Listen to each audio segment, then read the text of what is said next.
ब्रह्म मुरारी सुरार्जित लिंगम निर्मल भासित शोभित लिंगम जन्मज दुख विनाशित लिंगम तत्प्रणमामि सदाशिव लिंगम।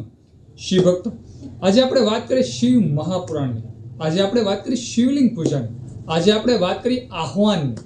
શિવ ભક્ત આપણે પૂજા કરીએ છીએ શિવલિંગ, તેમાં ઘણી રીતે પૂજા થાય છે। તેમાં એક શબ્દ આવે છે આહવાન। આહવાન એટલે શું?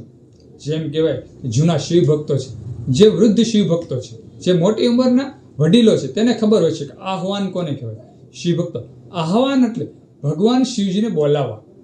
જ્યારે તમે શિવલિંગની પૂજા કરો, એક બિલીપત્ર, એક પુષ્પ, એક જ્યોત ભગવાન શિવજીની શિવલિંગ સમક્ષ મૂકો, તે પહેલા આહવાન કરવું જોઈએ, ભગવાન શિવજીને બોલાવવા જોઈએ।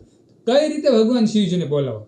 પ્રથમ આપણે એક પુષ્પ લેવાનું છે, હાથમાં એક પુષ્પ લઈ અને શિવલિંગ સમક્ષ મૂકવાનું છે અને મનોમન ભગવાન મહાદેવને કહેવાનું છે, હે મહાદેવ, હે શિવજી, આસન રૂપે હું આ પુષ્પ અહીં મૂકું છું, તેની ઉપર તમે આવો અને બિરાજો અને હું જે પણ શિવલિંગની પૂજા કરું, તમારી પૂજા કરું, તેનો તમે સ્વીકાર કરો।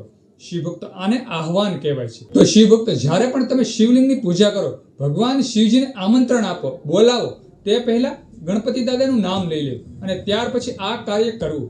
ભગવાન શિવજી 100% એમ કહેવાય કે ઉર્જા રૂપે ત્યાં બિરાજમાન થાય છે અને તમારી પૂજા સ્વીકાર કરે છે।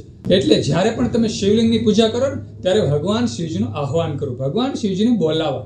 શિવ ભક્તો જે લોકોને ખબર ન હોય કે આહવાન કોને કહેવાય, તે લોકોને ખાસ કરીને આ વિડીયો મોકલજો, જેથી કરી અને તેને પણ ખબર પડે કે આહવાન કોને કહેવાય। હિન્દુ સનાતન ધર્મના દરેક લોકોને મારે એટલું જ કહેવાનું કે ભગવાન શિવજી આદિ અનાદિ અનંત છે, શિવલિંગ તેનું પ્રતીક છે। ઘરમાં એક શિવલિંગ તો ખાસ રાખવું જ જોઈએ અને નિત્ય તેની પૂજા કરવી જોઈએ। જો આપણે નિત્ય શિવલિંગની પૂજા કરીએ ને, તો એક પણ ઓરતા આપણા અધૂરા રહેતા નથી। જ્યારે પણ જીવ મોક્ષ ગતિને પામે છે ને, તે પહેલા તેની દરેક વાસના ભગવાન મહાદેવ પૂરી કરે છે। પણ ક્યારે? કે જ્યારે આપણે નિત્ય શિવલિંગની પૂજા કરીએ। તો શિવ ભક્તો ખાસ કરી સુંદર એક નાનું એવું શિવ મહાપુરાણનું જ્ઞાન હતું।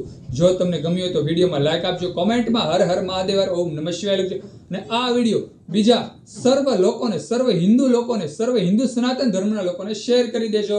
બધા શિવ ભક્તોને, હિન્દુ સનાતન ધર્મના લોકોને મારા હર હર મહાદેવ અને ઓમ નમઃ શિવાય।